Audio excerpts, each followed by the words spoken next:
What's going on, guys? Welcome back to No Reserves Radio. I'm your host, Ren. With me, as always, are my friends Angelo and Adam. Joining us today, we've got a little bit of a curveball. We kind of talked about how we'd be making a little bit of changes going into the new year, new plans, new ideas we're kind of throwing around. One of them is we're going to start bringing some of our friends along the ride with us, just periodically, not anything permanent unless people love them on the show, in which case we'll try to beg them. So for our first friend joining us, it's our dear friend Austin, who will be the new voice that you haven't heard before. So how's it going tonight, guys? It's going alright. Doing as good as I can be. What about you, Angela? Christmas kicked my butt, man. Christmas for sure kicked my butt. I think it kicked everybody's. And full disclosure, like, all of us are sick right now. Yeah. In various different forms, so yeah, bear with us if you hear us like pause to catch our breaths. But this is going to be posted on New Year's Day, if I'm not mistaken. correct, the first. So this will be our New Year's episode. So, guys, do you have New Year's resolutions? Not really, no. Really? I always make one, and then, like, by the end of January, I'm done with it. Well, that's usually me. That's why I'm not making one. For me, it's almost tradition that I have to make one, that I'm going to fail miserably in the first 2 weeks of the year. So for me, I just want to do the cliche, get into better shape. So that's my resolution. My resolution is I'm going to do everything I can to get this podcast to be better and stronger. See, for me, my whole thing with New Year's resolutions is if you gotta wait till the new year to do something, you're not gonna do it, so why try? We just went through like all the different levels. Like there's a chart of optimism to pessimism, and I love it. So yeah, we also just on that same vein of doing new things as we go into the year. We know sometimes that we ramble and these episodes kind of drag along, so every now and then we're going to do a free-form podcast where we're just talking about basketball, various things. We still will have a topic. We do have a topic to talk about tonight as the main focus of the episode. But in general, when we do have these episodes, it's just going to be, you know, anything basketball related that we want to bring and discuss. It's not going to have a lot of planning to it in terms of digging into stats. This is just us having a conversation like we would, you know, outside of the podcast. It would be someone reading some kind of news or even going as far as... You're basically seeing a behind the scenes of what we do to prepare for certain episodes. Kind of. So this might be boring. We're not sure. We're experimenting. So if you don't like something like this, let us know and we won't do it again. But if you do like it, let us know so that we know to do it again. And of course, Ren, where can they let us know at? On any of our socials, which I already forgot. This is why I don't handle those things. Adam, what are our socials? You can follow us at No Reserve Radio on Facebook, Snapchat, Twitter, Instagram. Basically, if there's a social, follow us on it. We are No Reserve Radio. I just have to ask, are we on, like, MySpace? I haven't got in touch with Tom to see if I can get on MySpace, so we'll find out. But as of right now, no. That was such a bad joke. That was terrible. That's not a joke. I'm asking a legitimate question. MySpace is still a thing. Austin probably wasn't even born by the time MySpace wasn't even a thing anymore. Yeah, so Austin is a baby. He is an adult, but he is a baby compared to the rest of us. So we have to be a little more cautious in our language because we just use bad language on here all the time. Yeah, but that's all we've got for New Year's resolution. So I say we just move along to question of the week. Okay, the question of the week this week is actually, I think, a pretty decent one. Okay. If you could trade places with any celebrity, who would it be and why? Any celebrity. So am I becoming that celebrity in terms of like personality, or am I, like, You were literally just swapping your body with theirs, like Freaky Friday stuff. Oh god. Like there's three options here that I think most people will take. One would be like looking up like a male porn star or something. I feel like people would say that. Oh, absolutely not. I'm not saying me. I'm saying like if you were asking a broad question, it would be like, oh, Ron Jeremy. Absolutely Remember, not. though, the person that you're inhabiting is also inhabiting your body too. Oh, so we're doing a straight up swap. Yeah, it's a straight up swap. I would go with Chris Evans to tell Ren to watch his language.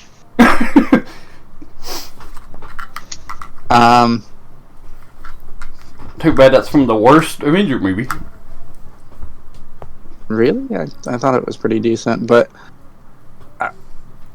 if I'm maintaining all sense of self, then I'm going with Elon Musk, because like you could do a lot of good with that money. If I have access to Elon Musk's bank account, I'm going to be using it for good. A little bit of evil, but mostly good. I mean, there would be a little bit of selfishness there, but you could do a lot of good with that money, Angelo. Maybe it's just me, but I'm one of those guys. I wouldn't switch with anyone. I just want to be me. That's just me. That's a respectable answer. That's I don't know. That's a cop out. It's not a cop out. It's a cop out. It's not a cop out. Cop out. It's You know what just else is him. a cop out? Cop out and all. You know what else Exactly. is the cop out? Segways. So, getting back to basketball. The first thing I want to talk about before we screw me and Austin's answer. Didn't Austin answer? He said Chris Evans. Oh, screw my answer. Moving on. Yes, Yeah, you're asking for the your question. answer. Moving on. I know. Like I said, this is going to be an interesting episode. So the thing I want to talk about first and foremost is I think the thing that everyone wants to talk about, which is Luka Doncic. Luka! That game. That was the best individual performance I have ever seen with my own two eyes. Like, just in any sport. There's very little people that I could compare what I watched to. And you have to compare him to the greats. I mean, you have to look at it as like, we watched something in our times that is the equivalent to something like Wilt Chamberlain's 100-point game. Yeah. Oh, Absolutely. man. Are you going to say that wasn't the best individual performance of the modern era? Or one of the best? He was playing the Knicks like third stringers, bro. Okay, Kobe dropped 81 on, was it the Grizzlies or it was the Raptors? He dropped it on Jalen Rose! Okay, Man. Jalen Rose, I love you. You were a part of the Fab Five, but you were not the star of that Fab Five. If he did it on Chris Webber, it might be a little more impressive. Oh, man. Yeah, can I just... Yeah, go ahead. Go ahead, Red. Go ahead. I don't even want. Like, I'm not about to argue with someone about Luka Doncic's greatness because we're seeing it. I don't know what to say to you right now, actually. You have made Rin speechless. This It's is not the first. speechless, it's that the things I would say, like, we're not monetized or anything, but it would get us demonetized. They would monetize us just to demonetize us. Yeah, we would get monetized to be demonetized. Like, that is just... You have said some bad takes in basketball-related discussions. That is probably number one. That is the worst take. What take? What did I say that was wrong? You're trying to invalidate it by saying, "Oh, it was against the Knicks." He still has to score. No, it wasn't against the Knicks. It was against the Knicks' second stringers. Is that right or wrong? You just Is it right or wrong? Is it right or wrong? Hold on, Is it right or wrong? Adam, I'm gonna need you to check the tape, and you can put a little note here. Did he not just say the Knicks' third stringers 2 minutes ago, and now it's changing? Editors, which is also me. Let's replay that. I did say third stringers, but let's be real. How many of the Knicks' best players were in that game? It doesn't matter. You still have to. But what does that have to do with it? Because at the end of the day, right? So if you're a third string, if you are in the NBA, you are one of the best basketball players in the world. This is not like Scalabrini did that whole White Mamba challenge. You remember that? I remember it. Remember how many people beat him? 0. I remember it. Don't remind me. You're trying to say that these players are not good. These are good quality players in terms of basketball. And it doesn't matter because Luka is just that much better. One person.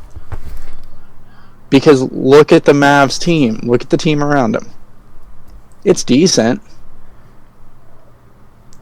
Honestly, I think that the 60-point game is more of an indictment on the Mavs team as a whole than it is like... Okay, here's what I'm going to say. If that same stat line was dropped by LeBron James, you would be on here jizzing your pants. He absolutely would be. No!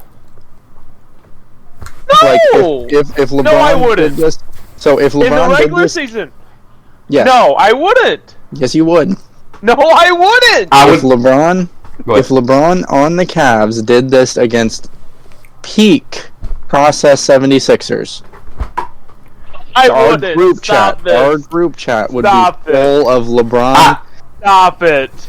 I actually have something around. I don't know if you remember this, but when there was back-to-back days where Carmelo Anthony and LeBron James scored 60 points on the Hornets. And he was all over me because LeBron scored one more point than Carmelo against the Hornets. Yeah. When was Carmelo good? What was this, 10 years ago? When was Carmelo good? Yeah, what was this, 10 years ago? I mean, yeah, this was a while back, but I'm saying this was also during years ago. This was in regular season against the Hornets. Yes, this was before LeBron proved to me that the NBA regular season isn't as important as the playoffs. Hold on, let me ask you a question, Angela. Did you watch that game? I watched some of the highlights. You watched the very limited time I had this week. Okay, that's fair. I understand. My question is, in the highlights, okay? So you watched the highlights. They needed every bit of it. Yes. They did, but that's not what I'm asking. That's not what I'm asking. That's not what I'm asking. What individual performance can you remember that was that exciting to the last moment? Because don't forget how Kobe's that game 81. ended. Kobe's 81. I watched that. It was Kobe's 81. I don't know. Kobe's 81 was a lot of free throws. Kobe's 81 was a lot of free throws. And what was... I'm going to pull up Luka's stat line for that game. Give me a second. But what was the It was like outcome? 60, 20, and 10. No, I mean... It was 61, 21, and 10. But what was the outcome of Kobe's 81 game? God, that was so long ago. I think it was like a 10-point win for the Lakers, if I'm not mistaken. Right. But was it in overtime? Ooh, that one I don't remember. Yeah, this is so long ago. But yeah, it was.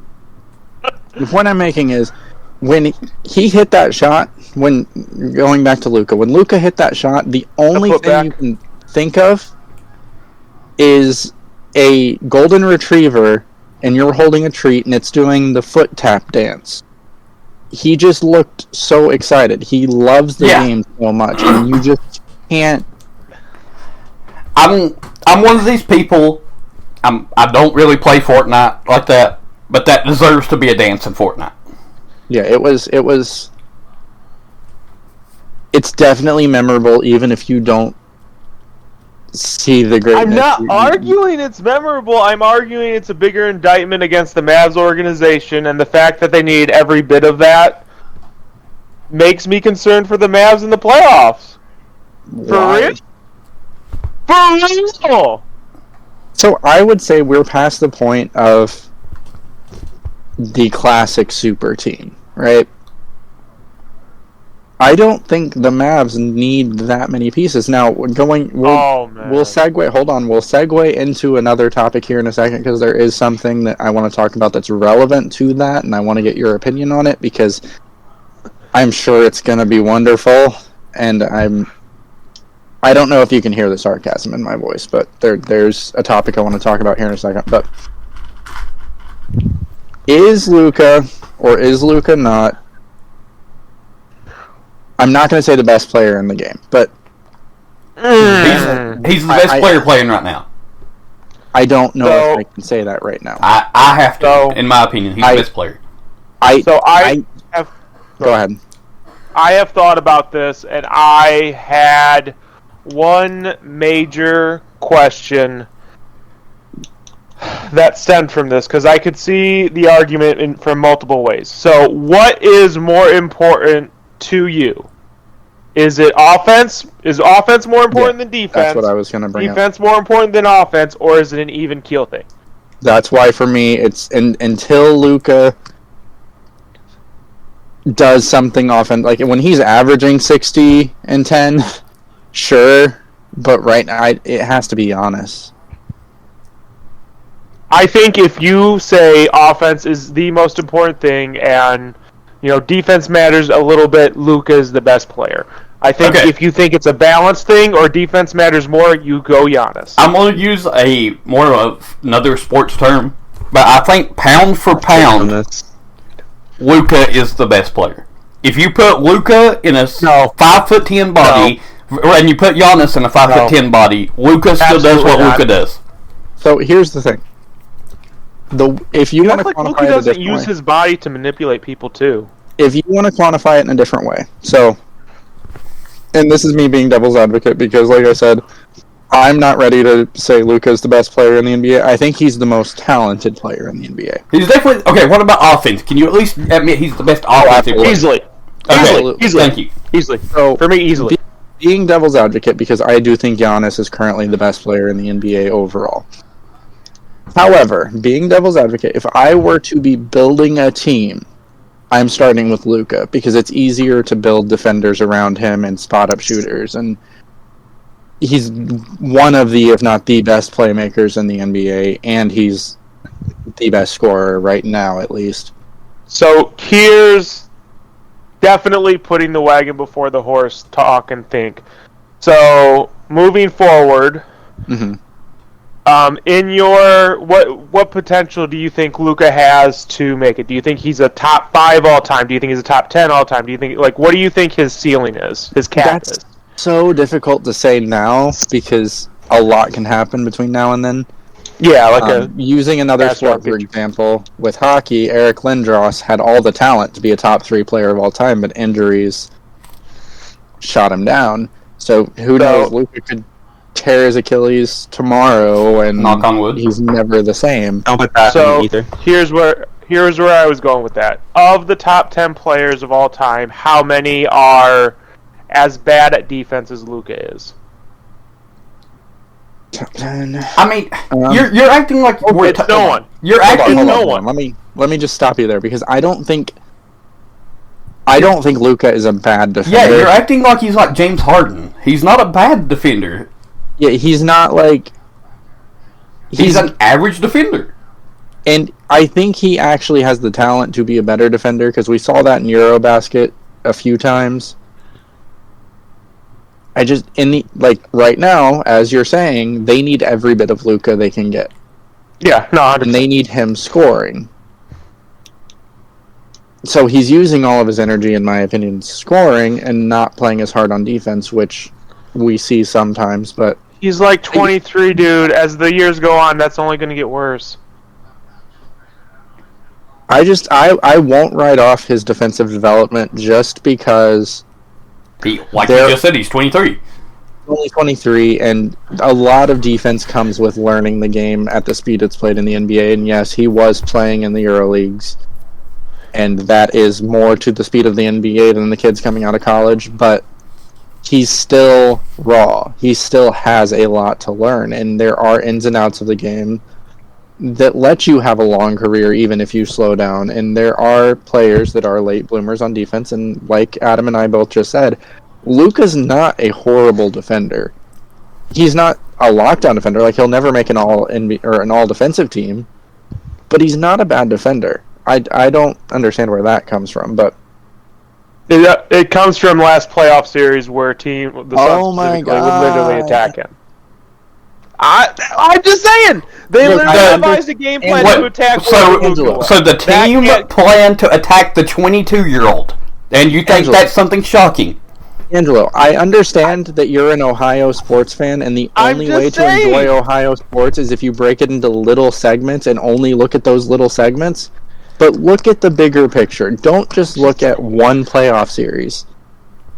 Playoffs is where it matters. To me, that's where it matters. Playoffs is where it matters. Let me ask you a question. Is last year's playoffs going to be the only time Luka is in the playoffs for his career? I would hope not. You would hope not. You would be stupid to assume so, but let's wait until Luka's career is over before we say that he's shut down because teams attacked him. Like, that just... Well, I mean, you update your resume. You can't just say, "Oh, well, he's got developing to do." I'm going based on what you're showing you. You put the tape out there. You should be judged based on that tape. Don't give this measly excuse that, "Oh, wait." No, I'm giving you a take based on what I have seen, and you will update that, and I can change that opinion. But based on what I've seen, this is reality.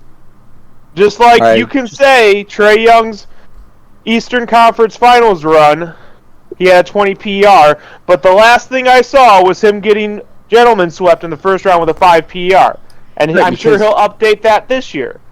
But that's what it is. You can't change that. You have the "what have you done for me lately" mentality, and you're only looking... 100%.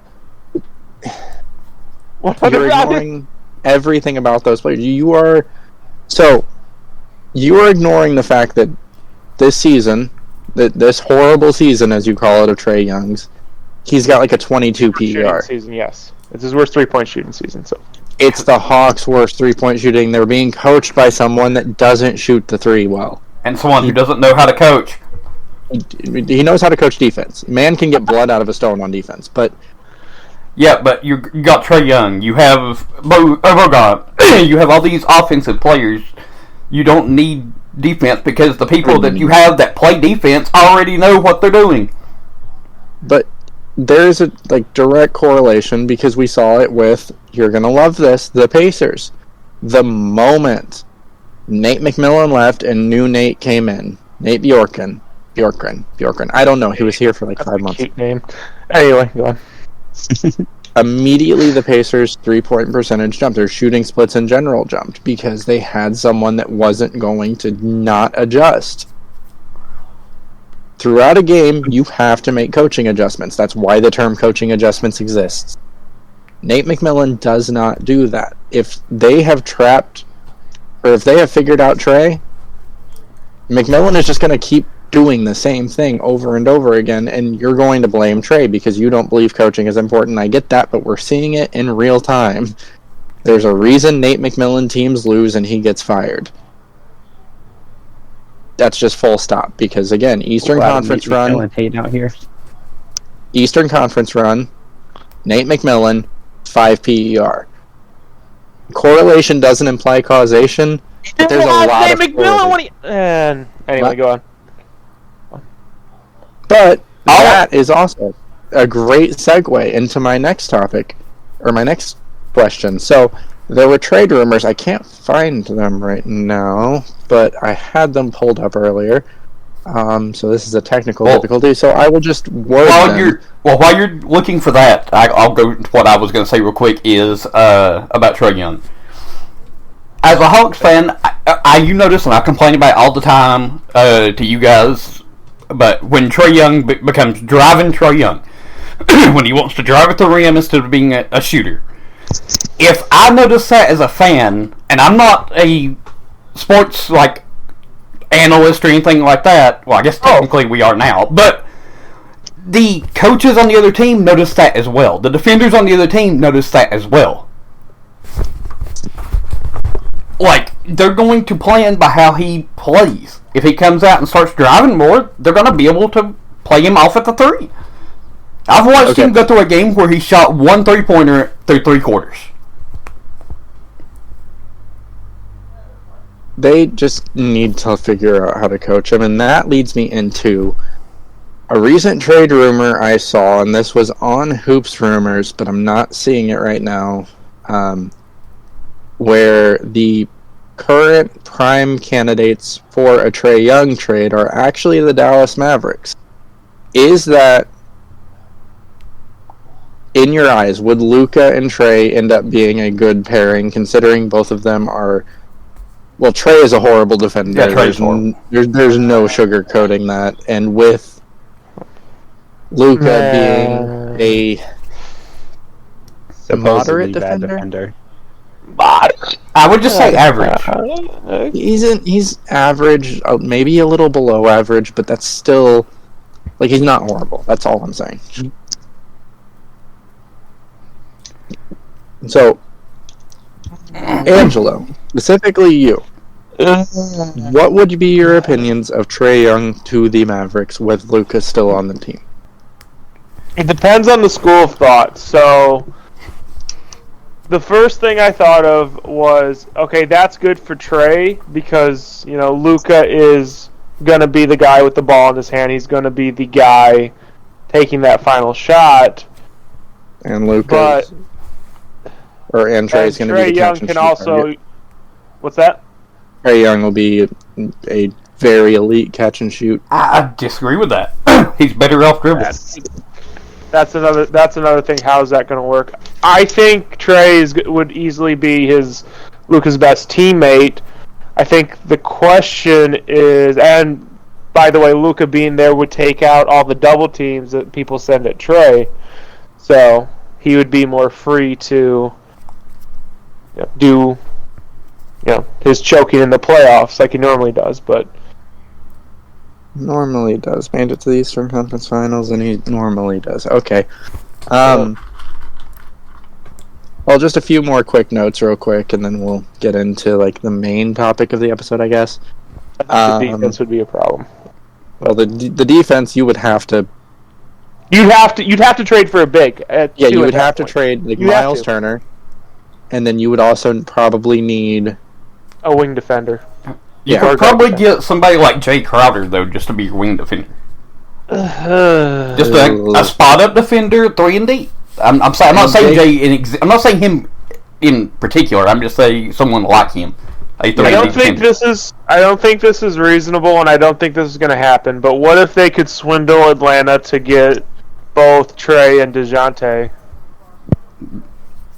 They don't have the assets, but if they could, that would solve a lot. I think your better chance is to look at getting Trae and Clint Capella. I don't know. I think the best, because Miles Turner is the perfect big for Trae. We established that a couple weeks ago. I think we were talking about it. Yes. And then for a wing defender, I mean, there's a lot in the league. It's not like that's a hard position to fill. But you've got to fill a position that size-wise. So that person has to be at least 6'6" and above. So here's what I would do. And this is completely unrealistic, so this is why I'm not a GM.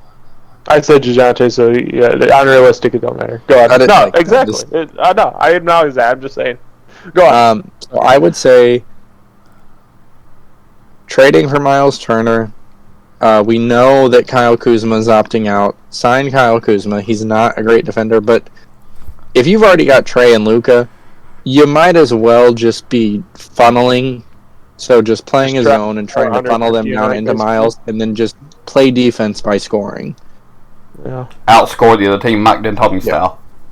Yeah, like just start running like 7 seconds or less. Let's go. Let's see it again. So outside of that, just a few little notes. Devin Booker out at least 4 weeks with a groin strain. Out of 4 weeks after playing 4 minutes. Oh. Bokuzevsky's out 6 to 8 weeks with a leg fracture. Who? Say that again. Sorry, I didn't hear you. Poku. Alexa, push your guest or whatever. How you say it. Sabonis has the thumb injury, but he's going to play. Okay. There were ejections. I forgot to mention this. Killian Hayes. It was Diallo, Mo Wagner, and Killian Hayes. Out. They all got ejected. Killian laid Mo out, though. Can we talk about that? That man was seeing stars. He was snoring. It looked like a cartoon almost. Yeah. And I mean, at least it's bad, but at least we're seeing something out of Killian Hayes. But why? Why when it's a fight? Why when it's a fight though? Is it always the Pistons? Detroit's a scrappy team. Yeah, Detroit's a scrappy area. Well, I understand that, but I mean, most of the people that play in Detroit's not from Detroit. No, but it's culture. You hear the Heat talk about it all the time. It's Heat culture. It's Detroit culture. It's a tough team. You'll see that in a lot of other sports more readily because they embrace the culture wholeheartedly. But yeah, Detroit's just always going to be a tough team because that's what the fans want. And if you're not going to throw down for the team, they don't want you there. So I do have respect for Killian for finally showing something because kind of have been a waste of the last. You're really going to kill Killian? I think Killian's killed himself. Yeah, Angelo, go ahead. Defend Killian Hayes. Because if you're going to... He was a way too. Yeah. I'm just saying, you don't need to add on to the guy, man. And I forgot the man was even in the league. And going back... Wow. Going back to the Devin Booker injury, that brings me into something I was going to bring up, which is... what, Ren? AD's injury. No, I said okay, go ahead. Oh, okay. But that brings me to what I was going to bring up, which is that what we're seeing from Devin Booker, he's really good shooting guard. He's, 5-6 years into his career now? I'd argue he's either the best or one of the top 2 in the league. Yeah, it's between him and Paul George right now. Yeah. Okay. Luka is a shooting guard in my opinion. But anyway, but with that whole thing, it's starting to remind me a lot of Brandon Roy. And I'm starting to... I'm not saying he's going to become injury prone, and hopefully he does not, because I love watching Devin Booker. But that and then him playing 4 minutes and getting injured again reminded me of Derrick Rose. When he came back from his injury the first time and played, I think it was 10 minutes and got injured again. And I'm just starting to wonder... Why are these people not taking better care of their body? So I don't think What? I think. Hold on, let me. I think there is an NBA comparison to make here. It's not Brandon Roy. So before you do that, fine. I don't have the information in front of me. Are the injuries the same or to the same region of the body? I don't. That I do not know. Like I said, That's a more important question to me. Go on, Ren. So the more apt, in my opinion, comparison is Dwayne Wade. Because they're missing about the same number of games at the same point in their career because of how they play. It's not because they're super injury prone. It's just they are aggressive rim runners. They play bigger than they are. And they're pretty physical. And they don't really shy away from contact. But so I wouldn't give the Brandon Roy label because Brandon Roy was one of those players. We talked about it in our very first episode about how some players are more injury prone. Yes. But it's just bad luck. I 100% agree, but I don't know. Here's, I guess, what I'm trying to get at is, do you think he came back too early? I would say yes, but at the same time, because that's what I mean when I say Brendan Roy is because these people like Derrick Rose, Brendan Roy, they came back too early and re-injured themselves. And I get that, and I do agree. I think they came back too early, but at the same time, if I ask you this question, some people are going to say Chris Paul, but who is the leader of the Suns? Who is Devin Booker? 100%. It's Devin Booker. If you are the leader, you want to be there. You don't want your guys going to essentially, quote unquote, war without you. You want to be there. You want to be the leader. You want to be leading by example.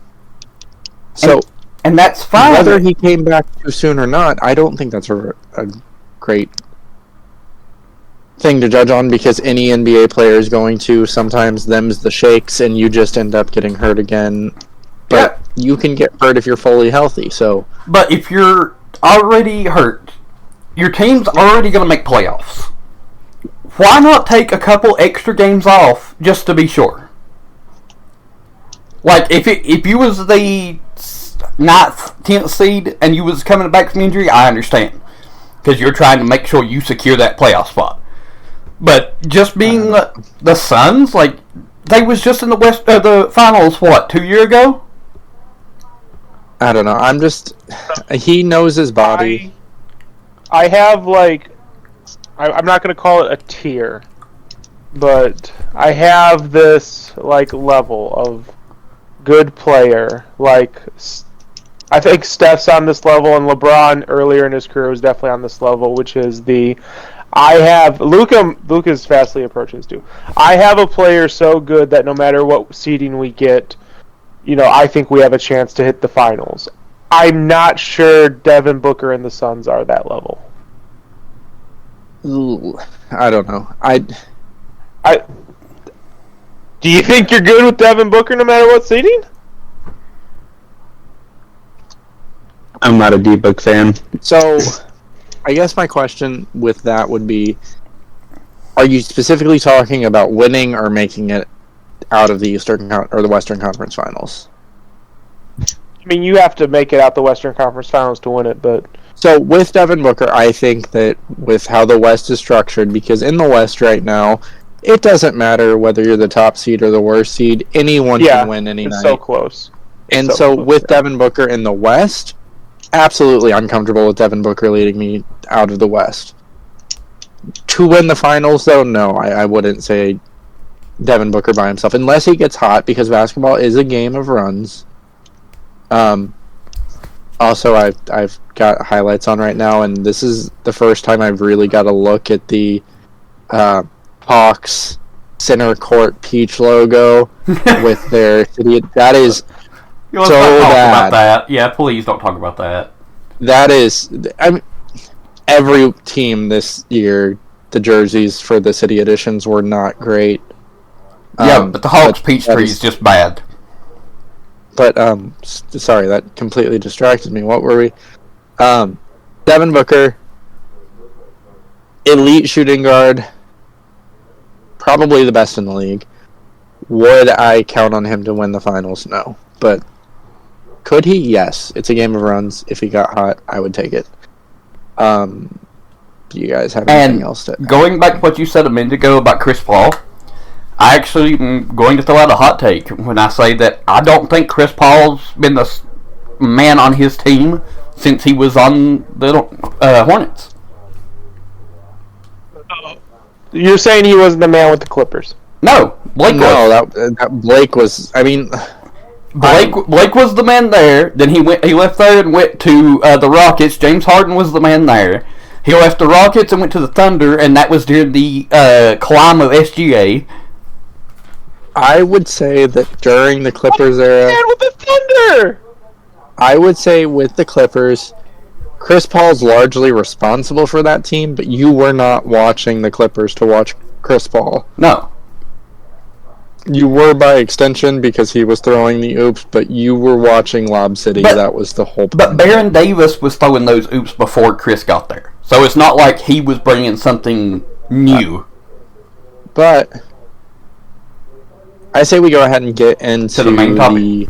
The main topic, and then we'll come back to just rambling, which is going to be buying and selling and holding on stocks in the NBA. We're going off of power rankings. Some teams are up, some teams are down. We'll just go through the list for any major changes, and let me know, and I'll let you know whether I or you are buying that stock because you think it's going to go up, holding that stock. Well, no, holding wouldn't make sense there. Because if you already have that stock, no, you're either buying it because you think it's going to go up, or you're selling it because you think it's going down. That makes sense. Okay. So, starting at the top of this list, even though I don't want to, Cleveland Cavaliers, number 1, up 6. Are you buying that is a realistic stock, or are you going to sell it? I'll go Anyone but Angela. Anyone but Angela. I will actually jump in here and go with the surprise thing of I'm buying. I'm buying too. I don't think that's much of a surprise. I'm buying as well. Yeah, they're a fun team. We know that. They're a good team. Oh, God, here we go. Go ahead. So... If you're selling, you're not a Cavs fan. He's going to be selling just to be a foil. How... Okay. This is going to be good. Come on. Okay. Oh, man. So how realistic are we talking about the buying or selling? Do I think the Cavs are, like... I guess with the Cavs, 3? it's either holding or selling because we can't go higher. Yeah. But that's the thing. Like, to me, if the Bucks and Celtics are healthy, I'm still taking them over the Cavs. Right, absolutely. So really, I'm selling because are they 1? No. In like a year or 2 or more, will they be 1? There's a chance. There's a really good chance of that. So, I guess selling on that note, like I don't think they're actually 1. I just think they're hot right now, and they're the cool new thing. But that is my team, so. I guess we really didn't work out how this was going to work in terms of grading, because I agree with you. I get it's realistic. I just don't think that's where they are right now. Right. So I see them as a 5 or 6 seed. Because I think they're the 3 seed. I think they'd be. They're definitely the 3 seed in the East, and the Celtics and the Bucks are going to be better than them. So will the Sixers. No. No. See, I think the Cavs last an injury more than the Celtics or the Bucks do. The Cavs have multiple pieces. You have Giannis on the Bucks. If Giannis goes down, the Bucks are done. You've got Drew, you've got Middleton, but I don't think they take that to the next level. Cavs, I think, are the teams that could survive. My thing is, in terms of, do I think the Cavs are going to be the number 1 seed by the end of the season? Absolutely not. Oh. But I'm buying stock in them because I don't think you can have enough stock in this team. I think it's going to the moon. 100%. So even though I'm selling on them going up, I don't think they're going up anymore. I don't think they'll stay at the top. I'm still buying stock in them because this is just a great young team to watch, and they could easily...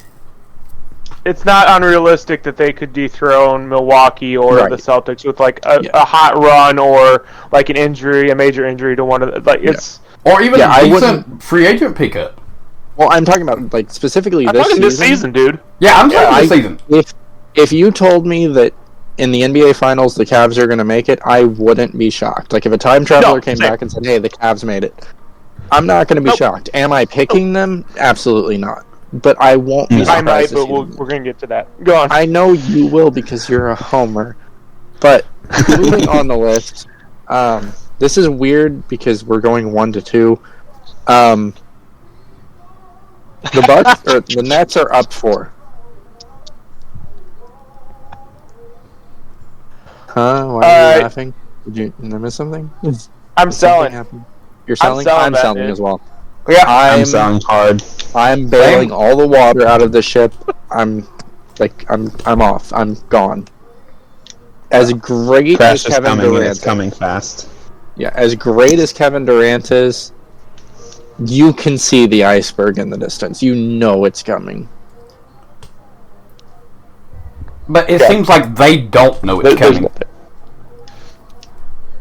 What'd you say, Adam? You kind of cut out there. I said it seems like they don't know it's coming. No, and I'm sure there's going to be a lot of Durant and, well, not a lot, but any Durant or Nets fan that listens to this is going to be in denial about it, but there's something inherently broken with this team. And yes, over the last week, Durant averaged like 31 points. He's on a ridiculous tear. 31 points on 61, 55, 96 shooting split. He's on a ridiculous. Yeah, he's on a tear, and I'm sure like at some point, Kyrie, for whatever reason, for outside of basketball-related issues, is going to go out, and Nick Claxton's going to regress to being Nick Claxton, and I don't see. I see this team as a second-round exit. I don't see them as a top seed in basketball. I see them as a first round. I don't know if I would give them first first round round because I think they're going to be a top 4 team. Ooh, if they get 4, I might be with Austin depending on who that 5th seed is. I don't know. Who would it 76ers Nets first round, who you got? 76ers, not 76ers. 76ers. That's what I thought. Yeah. That's what I thought. They're going down next. Are we only doing like big jumps and falls? Or do you just want to go through the whole list? I was just going through the whole list, but yeah, I mean we might as well because we're getting through them pretty quick here. So number 3 is the Bucks. They're up 1-1 versus last week. I'm buying. That's just I want more stock in this team. I'm a huge Giannis fan. Even though earlier I said Luka was better, and I still stick with that. I still think Giannis is one of the best players in the NBA. You gotta buy with these guys. I mean, just going to that, like, you can be a fan of someone and say another player is better. Oh yeah, I mean, I'm just saying, like, I do it with Chris Paul all the time. It just seemed weird for me to like hate on Giannis like 5 minutes ago and then love on him now. I don't know, but Brook Lopez finally remembered how to be Splash Mountain, and shooting on this team. That was the missing puzzle piece. They were playing elite defense. They were scoring in droves, and now you have that mismatch by having Splash Mountain really get into his groove. So, there's nowhere for this team to go but up. Unless there's an injury. Yeah, I'm hoping for one injury. I'm not buying, but I'm not selling. Angela, you got any comment on the Bucks? No, the Bucks are boring, man. Bucks are boring. The Bucks are boring, man. It's like watching me play Madden. You know, It's just that. I feel like that was meant to be a humble brag, just for those uninitiated. He thinks he's good at Madden. He's not. He's really not. He knows how to cheese the computer. Number 4, we have the Nuggets. They're up 1 versus last week. So this is a boring one. This is a boring one for me. That would put them as the number 1 seed in the West? Yeah. I'm selling. I'm just doing nothing with this stock because yeah, I'm holding this one too. I don't have confidence in the team they have to go anywhere, so I'm selling. Yeah, I have confidence in Joker himself. I do too. To will his team. But that's it. Joker is the only one I have confidence in on that team. Every other person on that team is streaky.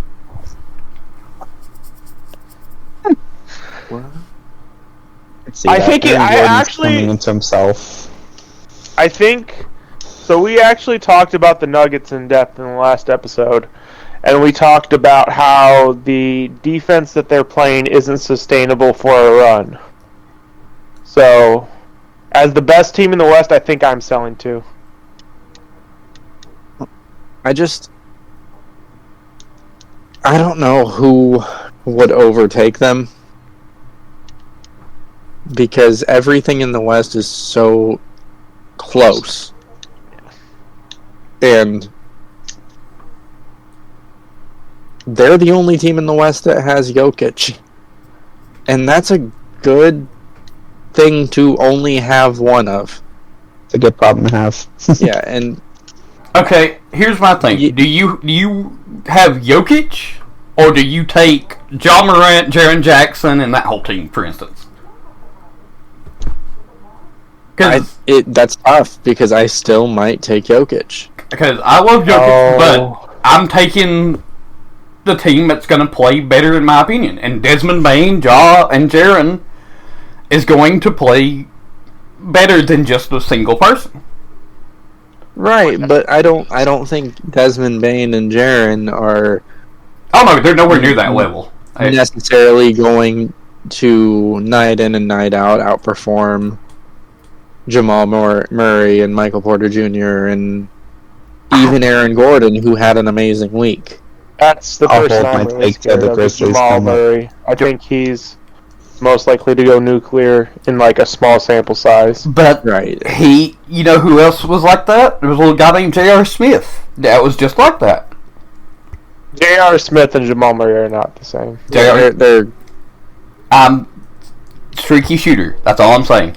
Yeah, but Jamal Murray has way more to his game than just shooting. He's a pretty solid defender. He's an excellent playmaker, and I wouldn't really say excellent. J.R. Smith didn't have Nikola Jokic passing to him. He had LeBron. He might have had LeBron. He didn't have Jokic. Okay. Stop it. This is not the game takes. This is not. No, would you let me talk? This is not a hot take. This is a hot take. Jokic is the best. Now, I'm not talking about assist numbers. I'm talking purely about eye test and watching games, okay? So if you haven't watched a lot of games this season, hold your tongue. I'm talking specifically to you, Angelo, because I know you get a lot of highlights in, but I don't think you watch many games. This is specifically at you. Jokic is the best passer in the league right now. And right now, yeah, I 100% agree. Yeah, absolutely. Is he a better passer than LeBron? Yes. You're nuts! No. Watch his reads. Watch his reads. Is he a more talented passer? No. Absolutely He's not flashier either, but... He's not flashy, but in terms of like what we described as floor general, that is Jokic, and I don't think there's been many better than him. The way that he makes plays happen out of nothing with the ball is amazing, and he's not doing it off the dribble. He's not shifting defenses around. He's just seeing the open man through the eyes that are in the back of his head and finding them every single time. And this isn't a hot take. Watch the games, that's all I'm saying. But moving right along, 76ers are number 5, and they are actually up 5. I'm buying stock. I don't think they go... I don't know. This is actually... because this would put them at 4th in the East. That's where I've got them. Yeah, that's pretty... It's... Could they go higher? Yes.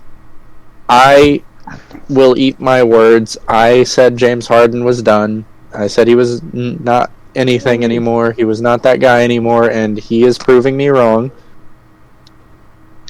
I will admit it.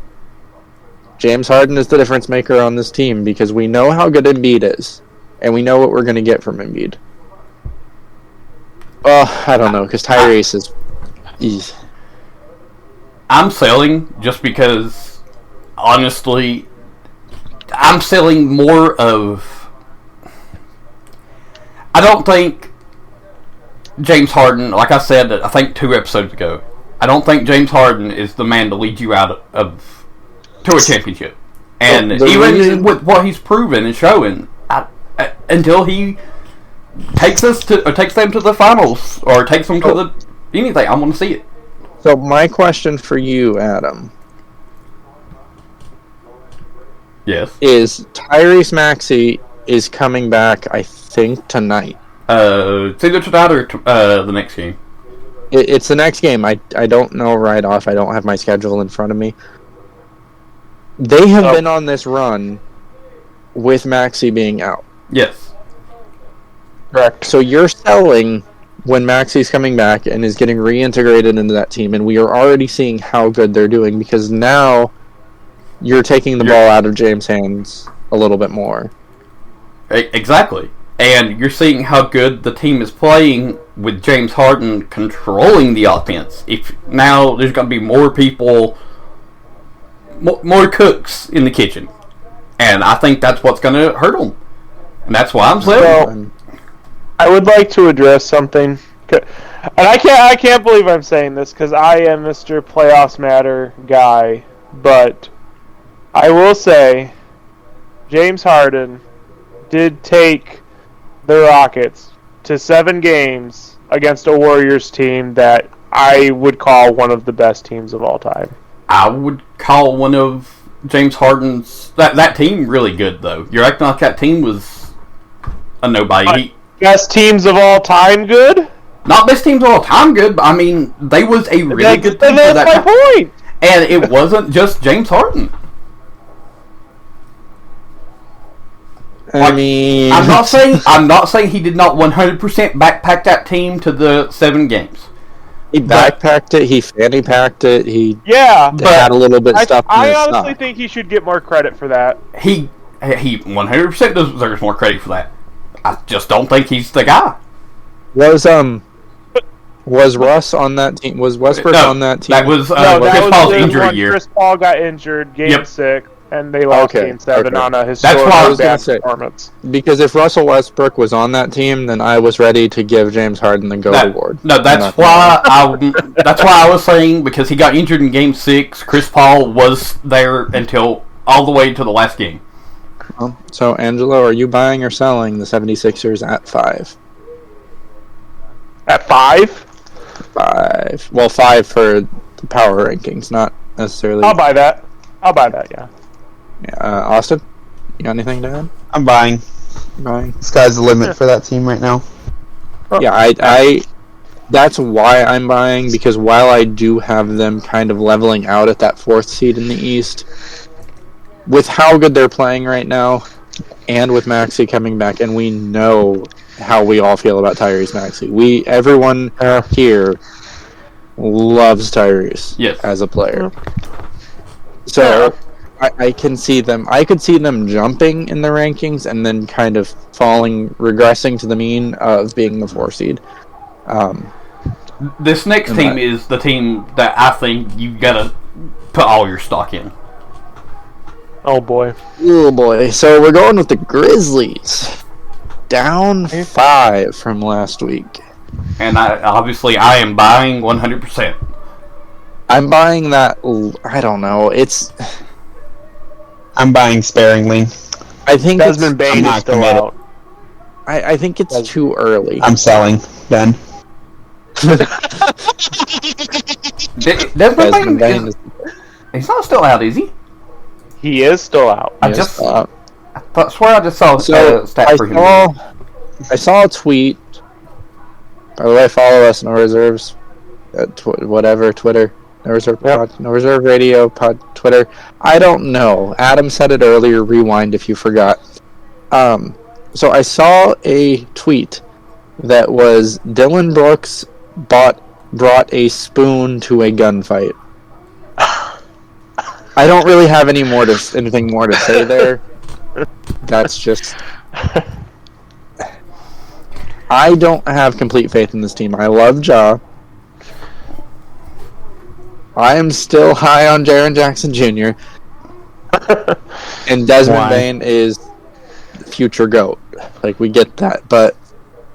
Oh yeah, Bain's quickly becoming one of my favorite players. it's still a really young team, and that's why I'm hesitant to buy.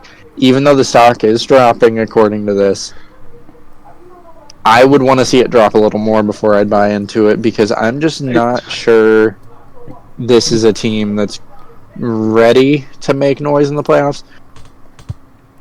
Ja will be an MVP candidate, if not this season, then in the next 2 seasons. I'm just not sure about the team around him. There's so many good players. I could see Ja winning an MVP, and I could see him never winning an MVP. Honestly, no, absolutely. I'm saying candidate. I think that just speaks to the incredible talent in the league right now. Yeah, this is by far the most parity in the league than probably like the 70s, and even then, that was.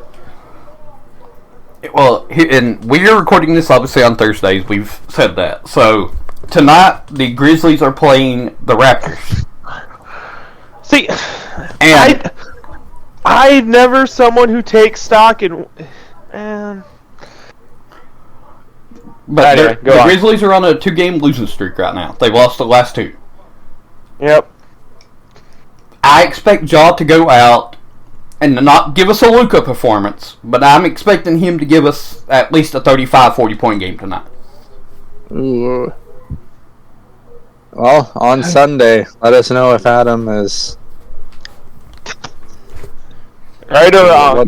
What's the term? Bussin' or disgusting? Yep, bussin' or disgusting. No, you guys got it wrong again. Austin, would you please tell them the grading system? Because I know you know. It is not mega bussin', disgusting. No, it's not. You got it wrong again. What is it, Austin? Hold on, I'm double checking my past messages. It's mega bussin', mid, and disgusting. Mid. Thank you. I forgot he has to rip off MJF. Thank you. That's the grading scale. That's the grading scale. Okay, I'm moving along because we're not going into bussin' or disgusting. That's not happening. Number 7, sorry. This one isn't obvious. We're all buying this, and if you're not buying this, it's the Celtics. They're down 5 in the power rankings this week. Mega bussin'. I'm buying every stock available. I'm selling my kidney to buy more stock. That stock is mega bussin' right now. Oh, I refuse to let this become. We got this week. Yeah, I refuse to let this become a thing. This entire thing is going to be either muted or edited. Wow. So yeah, I think we're all buying on the Clippers. Yeah. Celtics. Wait, Clippers? Celtics. I was going to say, I'm selling Clippers. I already scrolled past the Celtics because I was just like, they're just too good. This is the Celtics. If you're selling, let me know. The Celtics are fine. The Celtics are the best team in the league. It's just that is what it is. Like, there's nothing more to say about it. Celtics are fine. And if you're selling, then I'm just skipping over you because we're going to the next one. Number 8 is the Clippers standing pat where they were last week, and I guess I'm holding that. I think for good reason. I'm going to chill out. Yeah, I'm not. I haven't seen. I said it before, I say it again. The Clippers are a team constructed to make the playoffs without Kawhi, and then hopefully Kawhi is healthy and in the right frame of mind to go off in the playoff run and get them to the finals. That's the Clippers' plan. Whether you like it or not, I don't care. That's their plan. Haven't been a Clippers fan since they assembled this team. I have not been a Clippers fan, so I think I'm selling as usual. But that's personal preference. A fan of the Clippers or a fan of the Kawhi Paul George Clippers? A fan of the Kawhi Paul George Clippers. Okay, because I think the Clippers need to leave LA before they're really going to win a championship. I think that they had a better chance winning with the Blake Griffin, Chris Paul, DeAndre Jordan Clippers than they do now. Ooh, I have a hard time saying that, even though I like that team more. This team is definitely more constructed for the playoffs, and I'm going 100%. to have a hot take here. Oh God, I'm gonna have a hot take here. The reason being is they're not being led by perpetual not ever going to make the finals, Chris Paul. Or not ever going to win the finals, Chris Paul. He is the elitist of... Lander. The elitist of never winning the ring. Wow. Yeah. Lander. He 100% will never win a ring. Unless he goes to a team where he's the, fourth, fifth man. And that's never happened. I mean, he would need to be below that right now. He's, I'm just, it's not there anymore. He doesn't have the speed. What made Chris Paul the point god was his going off of 2K, what we call the playmaking skills, his dribbling, his basketball IQ, his passing. It was all a presence and a gravity that was created when he was on the floor. He doesn't have that anymore. He's he moves around like a dump truck out there. I need the editor's help on this. We just got footage of Ren actually giving Chris Paul a compliment. Can we file this?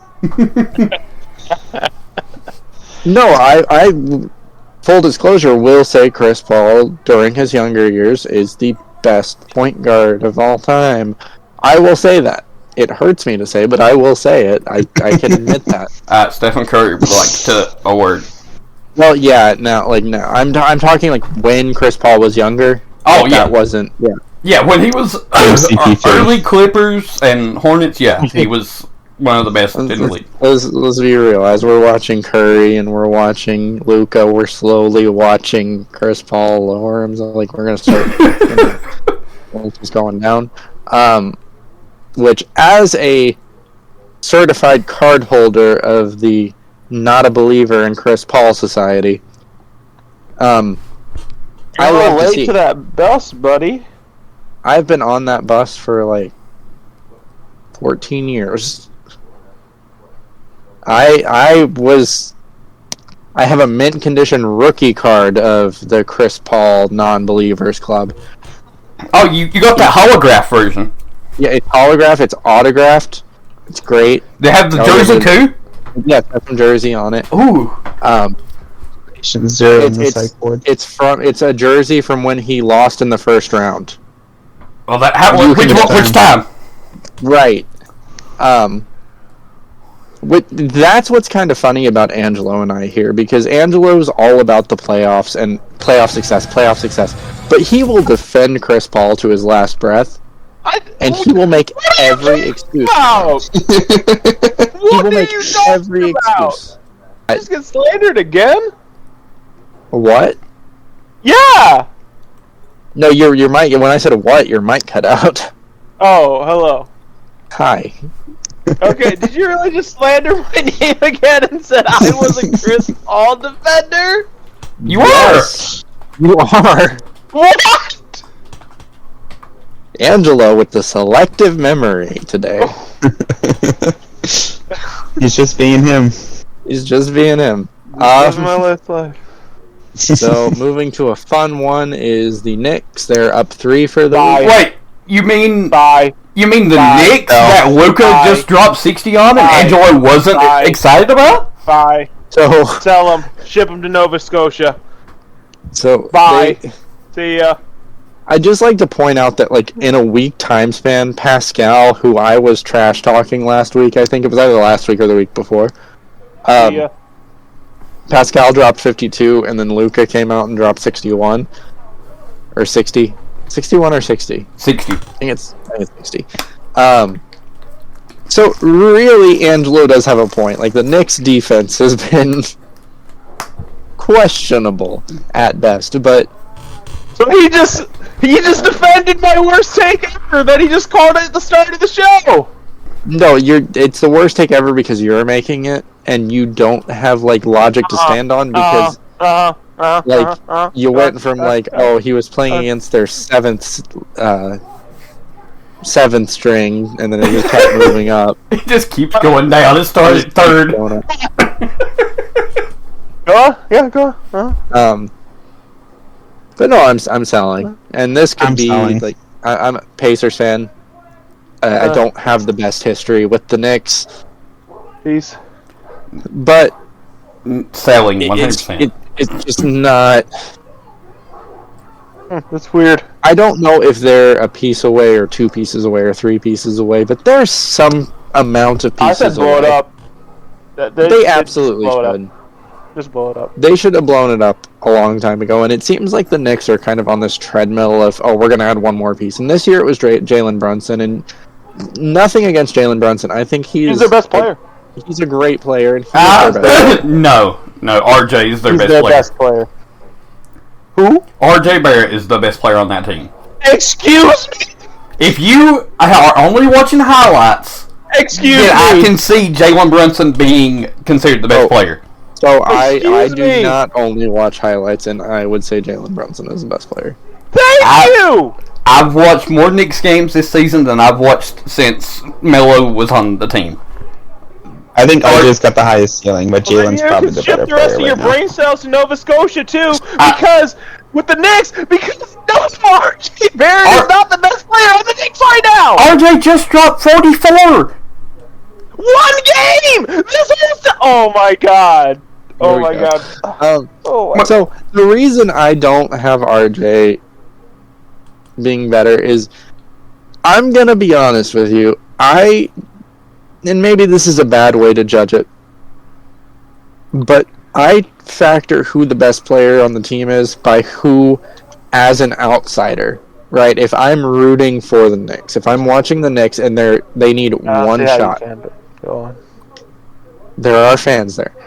If I am watching the Knicks and I want someone to have the ball for the last shot, that is going to be the best player. They've already lost the game. I want Jalen Brunson to have the ball in his hands, whether he's passing it, shooting it, whatever.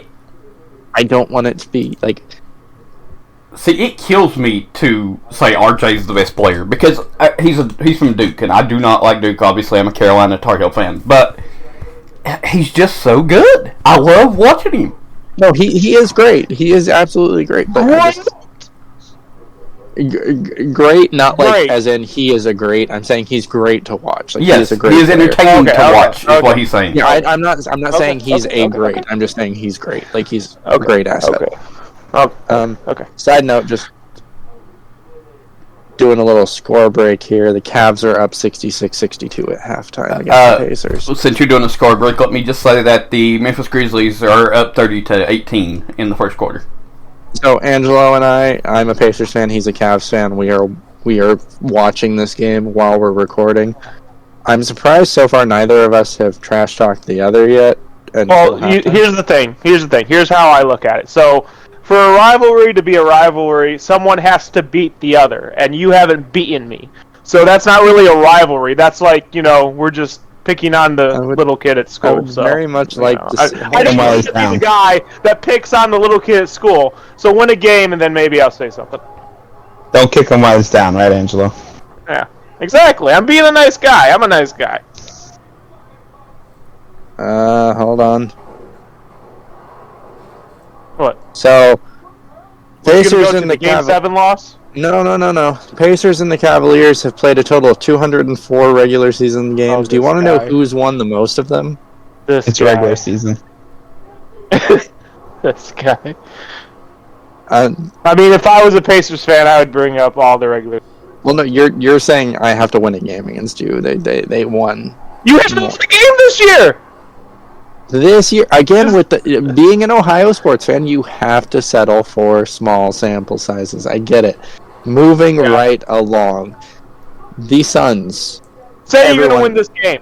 Say you're going to win this game right now. I hope we're not. I want to tank. What have you not been tanking? Then this isn't a rivalry! You want to lose! So stop coming to me like this is a... Get out of here with that! Go back to the corner, enjoy your lotto odds, and hopefully you get Victor and maybe you have a chance. God! Moving right along, the Phoenix Suns are up 4 versus last week. This is a sell, and it's obvious why. Yep. Books. Yeah, I'm selling any and all stock I have. Yeah, we've all pretty much established that. Yeah. So, moving right along... When Book comes back, it'll be a different situation, but I just... It's 4 to 6 weeks. I'm I'm not comfortable with that one. I'm still selling even when he comes back. Number 11, that's a really strange take because they will have fallen in the rankings by then, and if you won't buy low on them, I would question everything about what you would say in that scenario. So number 11, Sacramento Kings, they're up to... Sell. I'm holding... I have more faith in the Jazz than I do the Kings. So the Kings trick me every year because I think this is the year they're finally going to break the drought, and I think this is the year they break the drought. No.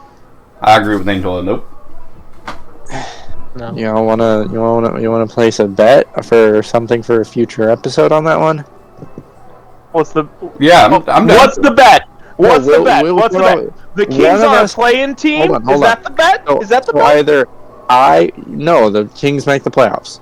So if the Kings What? make the playoffs, Does that count if they Top make? seed. I was gonna say Or does top. it has to be. They have to be a top 6 seed because otherwise it's play-in. Yeah. or they win the play-in and then they're a playoff team. So you're telling me Mm-hmm. that the Kings could get like the 8th seed and beat the Lakers without AD, and you would take a victory lap over that? Against first of all- you, I would take a victory lap over anything. Well, first of all, if they're gonna be the 8th seed, they're not taking on the Lakers because the Lakers aren't making playoffs. So Don't they would be. disagree with that. Do What not hurt? disagree with that. But so here's the thing. Hold on, real quick. Austin, are you buying or selling King Suck? Excuse me. I really don't know. Okay. So I think I'm holding for the fact that I don't have enough information about the Kings this year yet to make an educated What decision. a pussy. get out of here with your rational takes. Yeah, We what- only what- do what a- extremes what a here. pussy. So I don't know what the stakes will be, but I will hold you two to a bet. If the Kings make the playoffs, No, top 6 you seed. guys, top 16, whatever. Okay. You guys I know will they're have the to do 6th seed right now in the something West, right? embarrassing Ren, on the stream. I will What actually, it is. I will actually make it even better or harder for me. Okay. I think that, well, like Then I just said, you two. like I said a minute ago, I think that the Jazz have a better chance than the Kings. So I'm gonna say that my bet is that the Jazz finish higher than the Kings. Oh God, that I'm one's out. like taking. I'm That one's out. like, yeah. That's a No. losing bet. That one is Abort. that's the bet I'm willing to throw in. Okay, I'm out. I will take that bet. I will. What do you want? What is? We'll figure that out later on, like you said. But maybe Okay. maybe our listeners can come up with something. I'm gonna put this on the notes because I'm taking. Forget Angelo's bet. I'm taking this bet. This is easy. GGEZ. Moving right along, the Jazz at 12 are down 3 versus last week. I'm going to sell stock and say they're going even lower. Adam has to buy it after I'm that. fine. Why? They have shocked me more than any team this year. They have shocked me more. At the Again, start of the season, baby. we can go to any episode because I think I've said it in every single episode. I Yeah. want them to be the Yes. Cinderella story. I want them. They're not. No, they're not going to be. But you gotta always love the Cinderella story. So I'm fine just on the I fact of love that. it. All right, They're- I will be- Adam. I'm gonna give you a life lesson here. Okay. I want you to take your emotions and that dopamine hit from the Jazz. I want you to put them in the box. Okay. I want you to take the box, and I want you to wrap like 3 layers of duct tape, 4 layers of Scotch tape, and then I want you to mail that box to Canada so you can't get to it. And now tell me again what you're doing with the Jazz stock. I'm still buying. Oh my God. Mark this on the calendar. Ren and Angela are in agreement. That is There's your New Year's resolution. You guys freaking agreed. questionable takes, Adam. Questionable takes Well, tonight. all we're saying is we'll see it playoff time. I'm saying that the optimist in me, because I am the eternal optimist, wants them to make the playoffs. The realist in me has them at like 25th in the league. I think they make play. I'm not saying they are like the third or fourth seed, but they're definitely.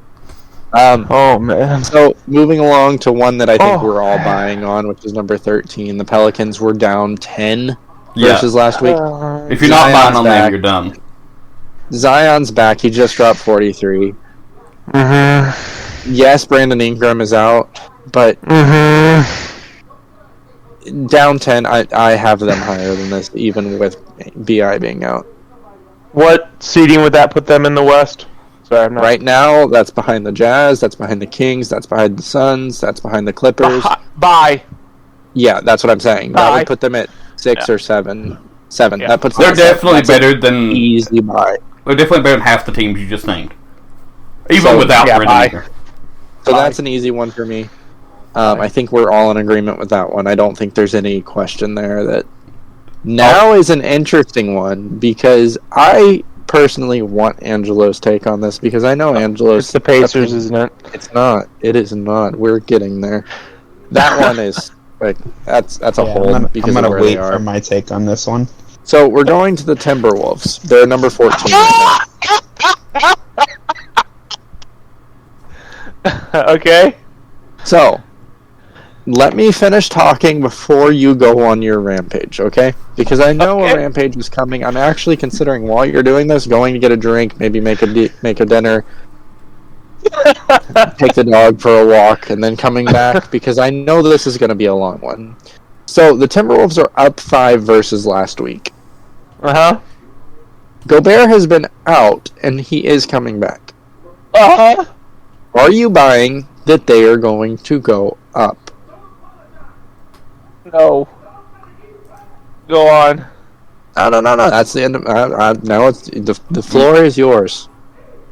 No. No. This is not a team that is constructed to... They're constructed to make the play-in tournament and then maybe win or lose that game. Rudy Gobert is a liability. These are things I said last week. Rudy Gobert is an amazing liability on offense. Absolutely. Would you rather have Naz Reid, who they're starting, or Rudy Gobert? But here's the thing. Naz Reid is coming off the bench and he's averaging like 4 rebounds. They're bad. They are bad. No. Sell. Would I rather have Gobert for rebounding? Sure. But no, they're bad. Sold. I'm holding. Sell. This puts them at 8 in the West. That's where I think they're going to be. I'm not selling. If anything, I'm buying because I think they're probably... I would be comfortable putting them at 7 or maybe 6 even. That would put them... Because I think the Suns are better. I think the Clippers are better. I think the Grizzlies are better. I think the Nuggets are better. Easily. And I think the Pelicans are better. Easily.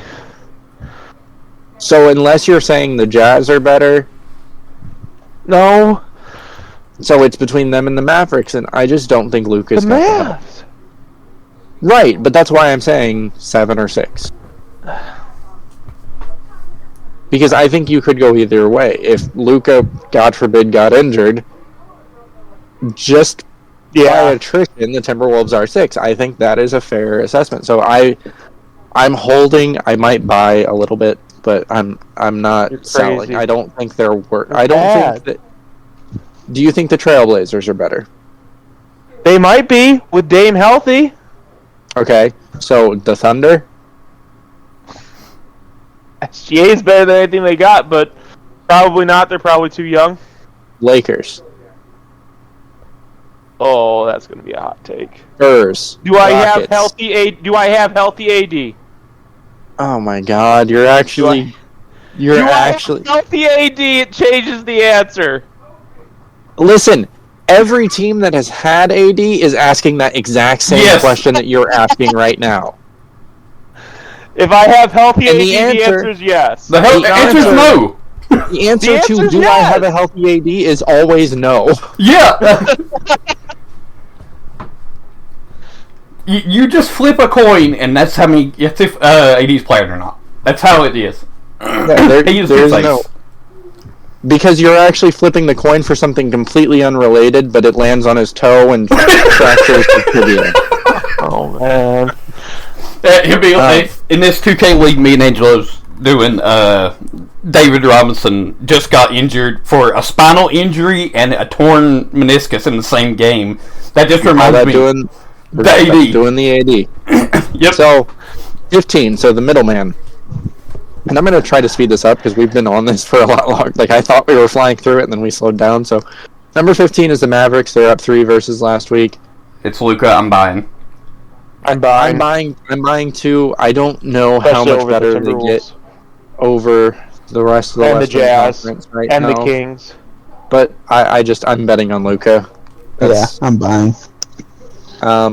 Number 16 is the Pacers. They are exactly where they were the week before. I'm still buying. It's Tyrese. Sold. I'm holding. We know you're. Sold. Shut up. We know you're. Yeah. I'm holding. I might buy a little bit because there. You're not holding. You're saying lose. Oh my god. What? No. So I want the Pacers to lose. But But that's not the question. The question isn't what I want. If I had it my way, we would be 0 what are we at? 35. Like 36, 35? Yeah, we would 35 be according to these rankings. So we would be 0-35 if I had it my way. I don't have it my way because Tyrese Halliburton is that good. Benedict Mathurin is that good. Aaron Naismith, decent. Andrew Nembhard somehow is a legitimate rookie threat this year. Miles Turner appears to have fixed the problems with the locker room. Buddy Hield is one of the best shooters of all time. This team is going to win as much as I don't want them to. Are they going to contend for anything? Absolutely not. I'm holding, like, in terms of my stock value, I'm either holding or buying. Like, that's all there is to it. Like, it doesn't matter that I don't want them to win. I think they're going to win a little bit. I'm buying. Yep. Moving along, number 17. Now that we're out of the top 15, I feel like we can move a little bit faster. The Heat, down 2 versus last week. I'm selling. I'm selling. There's until they get a bench, this team is going to be in free fall. Yeah. I don't even think just a straight up bench can help them. They need more than that. I think that's the biggest need, as I highlighted in our last week's video, or a week before last video podcast. Go listen to that one. Where we talked about it. Trailblazers, number 18, down 7. I'm buying. I want more stock in this team because this is a low price to be buying the Trailblazers. Once Dame comes back, if he comes back, it's a risk reward, but Dame is one of those players that can carry you. So while the stock's low, I'm buying. I'm buying just because of what Simons is showing. Oh, absolutely. Anthony Simons has been I'll buy him there, but enjoy your, second round exit or first round exit. I'm buying. Any reasoning? Just buying. No, just buying. Timberwolves, what is there to say? I was doing research to see if Dame is back. back. The Timberwolves, the Trailblazers. Yeah, so with Dame back, buying. Yeah, I'm buying. So the Hawks, number 19, they're up 1 versus last week. I am selling because something is broken, and until that's fixed, whether it's coaching, whether it's what is interesting. Your best player just requested a trade. Your second best player has been constantly in trade rumors. He is. You've got to do something. Sell. Oh, who's the other one? Wait. Hold on. Reverse. Third best player. Okay. I'm used to saying second best. I'm sorry. I forget about DeJounte. I apologize. I was wrong. DeJounte's the second best. I called DeJounte Murray in the Hawks last week, so. So until either some trades happen to shake up the room, whether that's Trae and Collins gone, or there is a firing via Nate McMillan, This team is going to be in free fall in my eyes, whether they are in the actual standings or not, because the team is still a solid team. And just to highlight that, because Angela's just saying so Angela, while I'm pulling this up, go ahead and give us your take on this. No, I know. I want you guys to take the mantle. Go ahead. Talk about the Hawks. Come on, guys. You got it. There's nothing that I can say about the Hawks that I haven't already said. They're disappointing. Yeah, very disappointed. I don't think disappointing is the right word. I think that they got better. They just made the Eastern Conference Finals. They got another player who is probably one of the best defenders in the league at the guard position.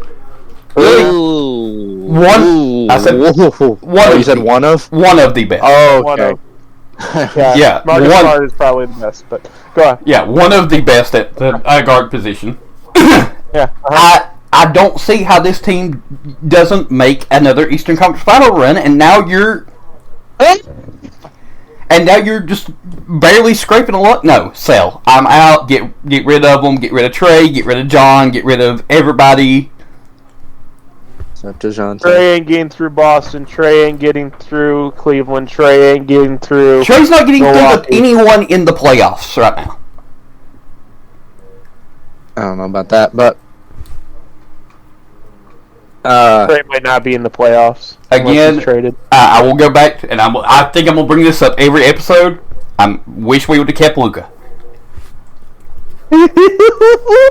Anyone and everyone wishes they kept Luka. Thank you, Austin. That's my point. You can't play a game of what ifs. Whether or not you should have kept Luka, in hindsight, absolutely.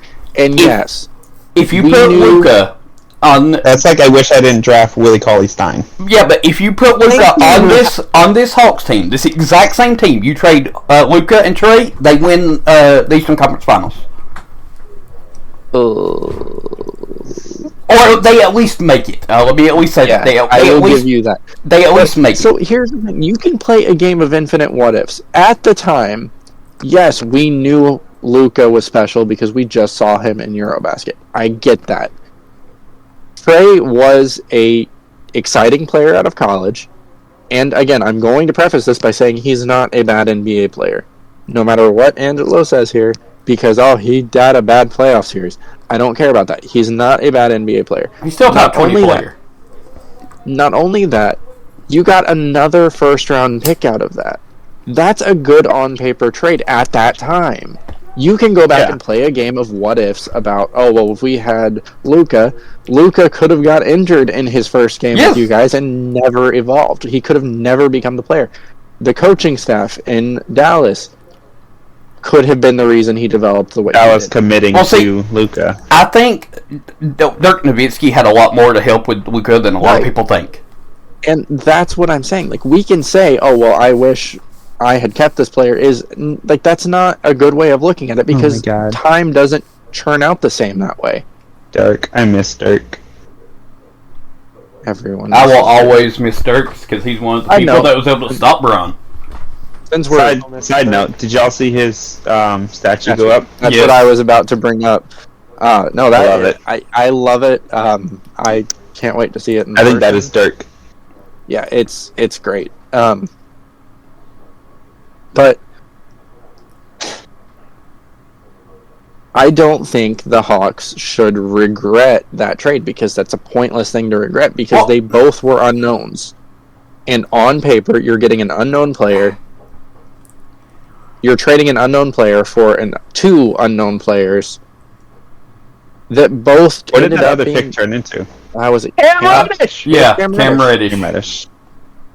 Who we then turned around and trade in his second season?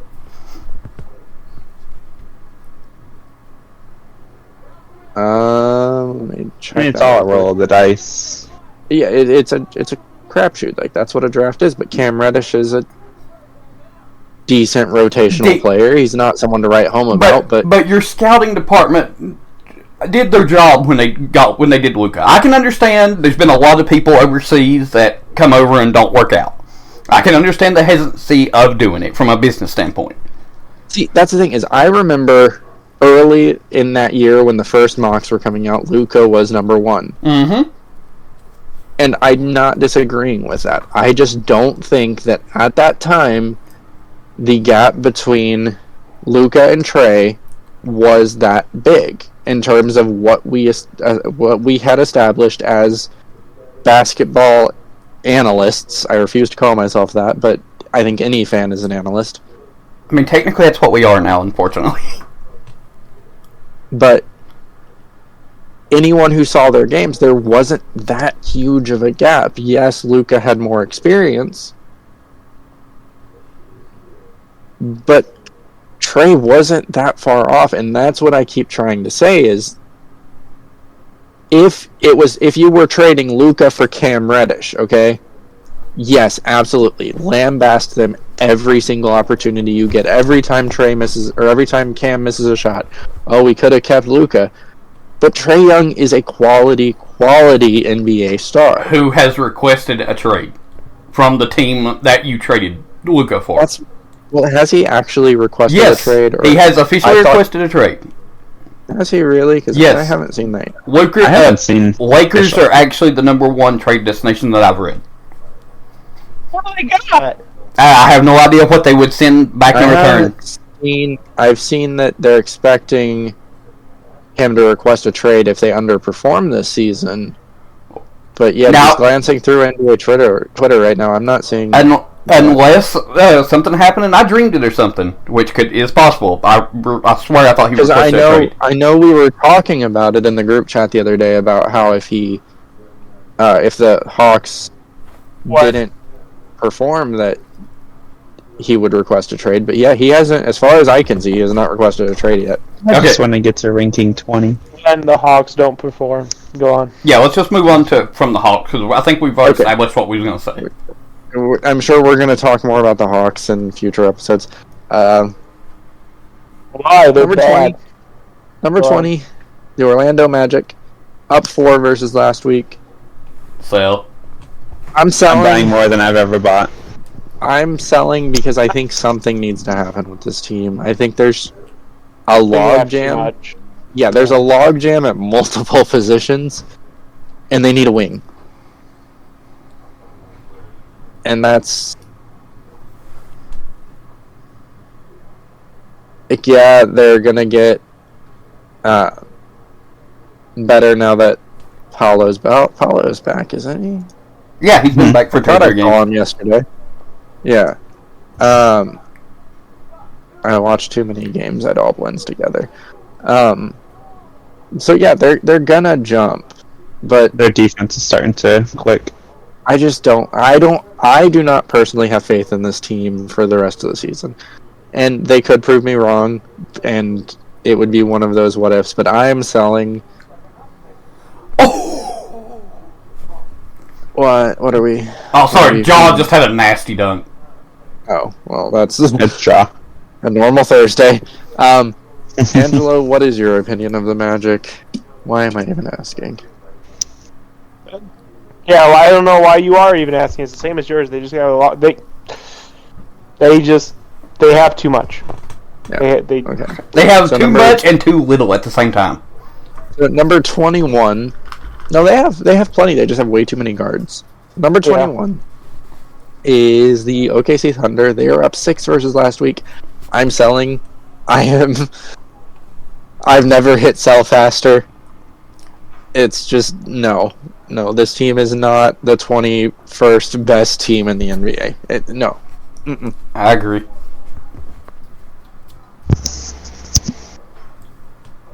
Anyone else? You gotta participate.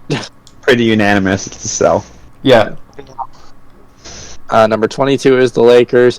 I immediately rescind what I just said about the Thunder. This is the fastest I've ever hit the sell button. Oh man! They gotta be. Is there a 31st team? Wow! I'm gonna put the Lakers at number 31, and not because of the Lakers. Not because of the Lakers, because Russell Westbrook. As long as Russell Westbrook is in this league, unknown Seattle team is better than the Lakers right now. The Vancouver Kansas- Grizzlies are better.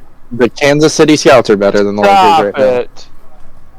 This team will maybe make the You know what? play-in. The Bobcats are better than this Lakers team. Stop it. Hey, I'm gonna go on another thing for you, Angelo. If the Lakers make the play-in, they don't make it to the playoffs.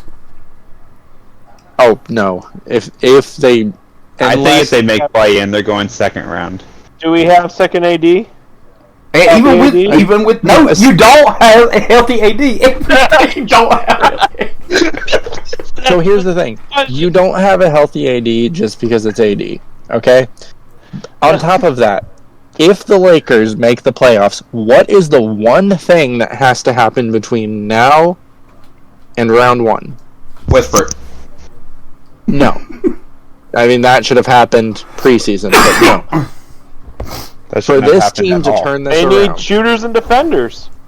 LeBron has to put on the triest, hardest pants that he's ever worn in his career. He would have to basically do his whole zero dark 30 BS from a couple years ago for the entire remainder of the season. And that's not going to happen because he's already showing on Twitter he's giving up. But if he does that and they make the playoffs, the man is going to be gassed. So no, this team is done. It's old. Just LeBron has a ton of success, and that should be enough for most of us. It is time for him to pad his totals. Get your record, get your scoring Get the title, and move Go on. for the records. You've won enough rings. Stop it. They won. And The if you- Lakers if won you- one if more you- ring than I thought they would. That's all I'm gonna say. I mean, you know my opinion on the Mickey Here we Mouse go. rings. Oh my god. That's a whole episode on in itself. That is a whole. The title of that episode will just be an asterisk. Yeah, so Oh keep my watch out for that. God. That'll probably just be a short where I just make Angelo's brain explode. LeBron has nothing left to prove. He's I one of the say greatest this- of all time. I say this from the standpoint I'm also a card-carrying member of the LeBron hater fan club. I'm co-founder. He is one of the greatest all time, and if you were to argue him for the greatest of all time, I would not Disagree. necessarily fight you. I wouldn't, like, he's not my greatest of all time player, but if you said he's the greatest of all time, sure, absolutely. You're right. Like, it's that close. He has nothing else to prove. And if he wanted to prove more, he shouldn't have pushed so hard to give his friends $45 million at that age. That's all I'm saying. Sell. Wait, Sell. you're not talking about. Please tell me you're not talking about Russ. Yep, I'm talking about Russell Westbrook. What? That has nothing to do with that contract. That was a supermax from OKC, was it not? Right, but who is the reason Westbrook is on the list? Who influenced the trade to get in there? Is what we're saying. AD and LeBron. We all know if LeBron wants you there, you're gonna get there. If LeBron doesn't want you there, you're gone. That's legit. I don't know how true that actually is, but Fairly accurate. I will say Russell Westbrook has had a few decent stretches here. I will give him that nod. However, I just He's not a refuse. starter anymore.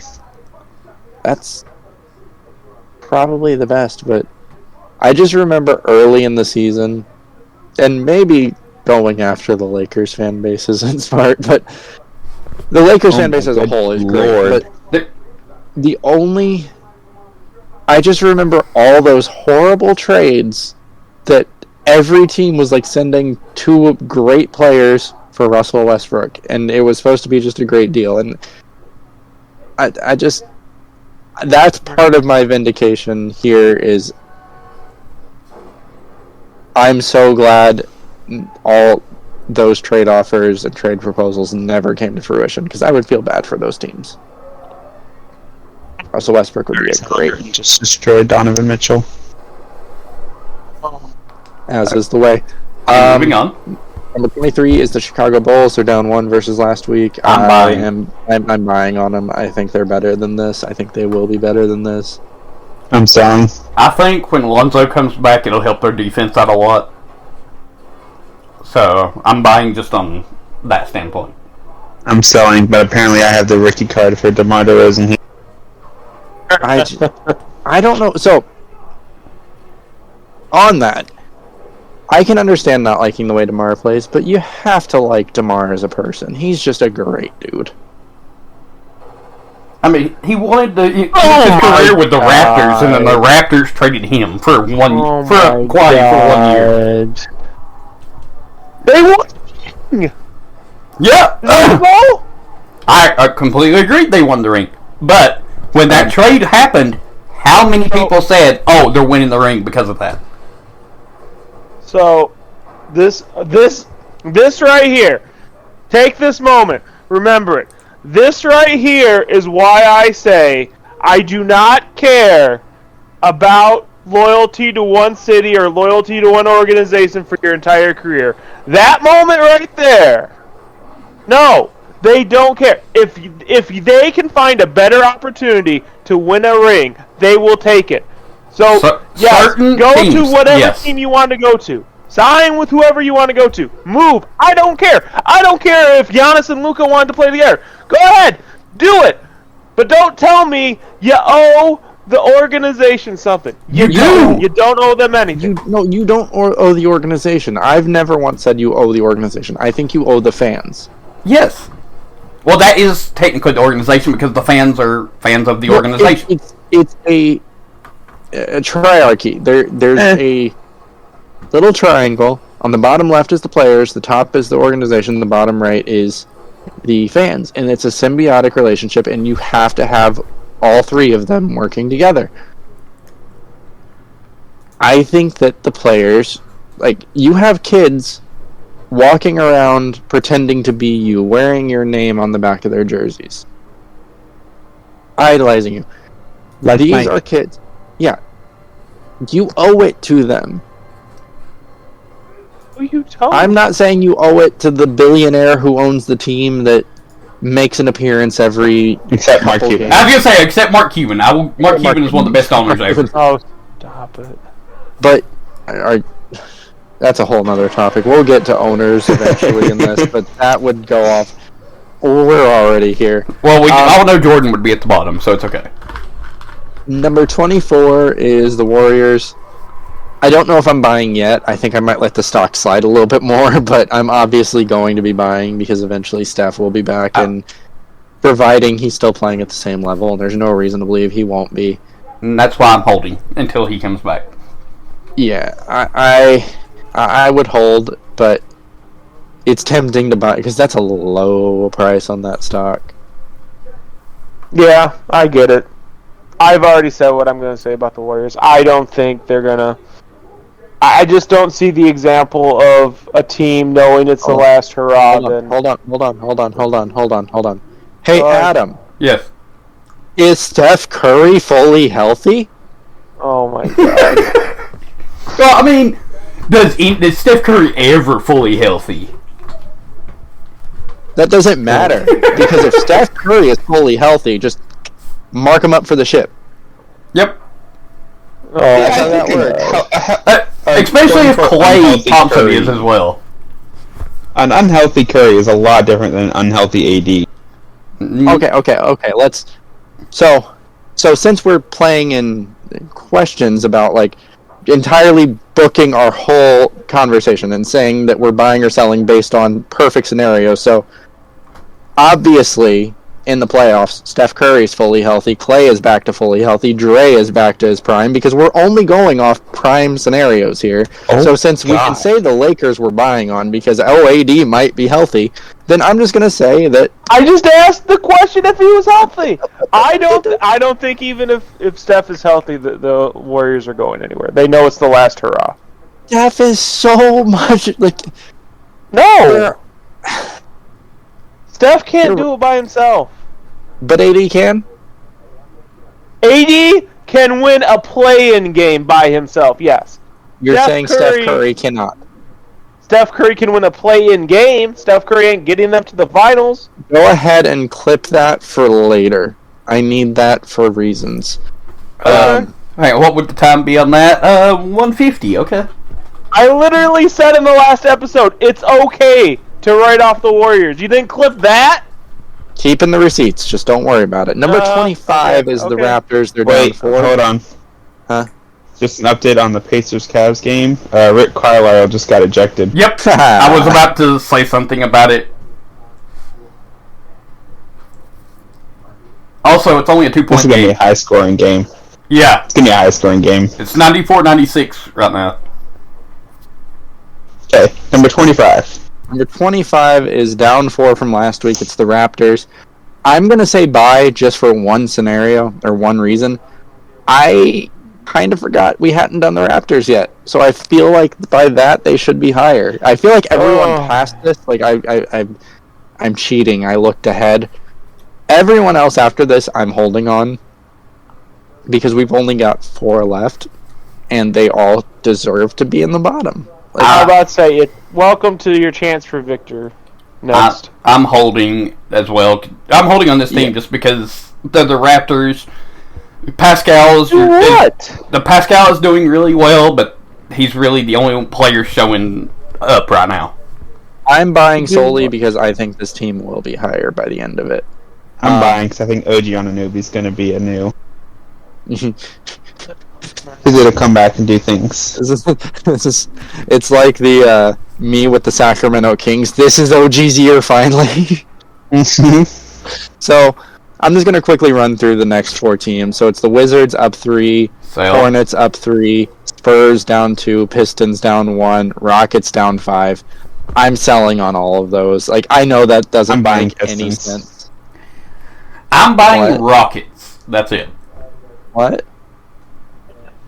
I have questions for both of you that I will ask after this ends because I don't want to spend a ton of time on either of those teams right now. But on all of these teams, they want to be in the bottom 5. Yes. They're happy to be in the bottom 5, and they're going to stay in the bottom 5. So, if you want to debate which one is going to get 29 instead of 30, go for it. I'm not going to, though, because I'm not really trying to debate that. I'm just saying that Jalen Green and Jabari Smith is going to still be trying, and they're going to win more games just by trying to do what? Kill each other? So going outside of basketball here, the way we're all friends is, well, one of the reasons we're all friends is video games. Like, we enjoy playing video games together. And using a allegory here, Halo Reach, which I think we've all played, Noble Team is the bottom 5 here because they're all competing for who has the best death. And it is not worth talking about. Closer to the draft, yes, absolutely. This is going to be an interesting race to the bottom. But right now, it's who's going to do the best job of pretending they're not tanking so that Adam Silver won't find them. But let's be honest, even if they get the lowest odds, doesn't mean you get the best player. So you don't want to be the worst team because then you definitely have a better chance if you're in the field, but statistically, but we've seen enough that I believe in NBA conspiracy theories. That's all I'm gonna say. Frozen envelope. So, frozen envelope or crooked corner envelope, whatever you want to go with. I think it was frozen 100%, but so I generally don't believe in conspiracy theories. I believe in them fully with the NBA, and I think the draft lottery is rigged. That's all I'm gonna say on that. It's just kind of surprising that a kid from Ohio went to a team in Ohio. I will say the draft is rigged. Who's winning Victor sweepstakes right now? Then Ron. Right now, it's Rockets. Well, no. If the draft is rigged, it's rigged. You should know the result, right? What's the result? Give it to everyone at home. They want to know. Out of the teams that are actually in the running, because I don't think the Spurs or the Raptors will be there. If the NBA was really rigging it and didn't give a word about it, Lakers, like, to be real. But I could see the Hornets. I think that a Victor LaMelo pairing would be good for the league. I think that would be an exciting team to watch. I don't think LaMelo Victor works well together, just to be honest. I don't think it works well together. The greatest story in NBA history? The Spurs. The Knicks implode and get Victor. I would love it just because I could imagine NBA Reddit live. Like, it would crash. That, you know what? Forget the Jazz. That is my new pipe dream, is the Knicks win the lottery. Are you guys watching this Cavs, Pacers dunk contest thing they're doing? Bailey Sports. Bally Sports. I've got it on. I'm just not really paying attention. I just watched the worst dunks I've ever seen during the where they bounce off the trampoline and dunk it. Worst thing ever. They missed half of them. Do not insult Boomer in the power pack. Did you expect anything else in Indiana? I expected better off of a springboard. Adam, we went to the park courts in Indiana, and Ren was the most athletic man there. Well, yeah, it's Indiana. There you go! The Indiana's basically Ohio Junior, so... No.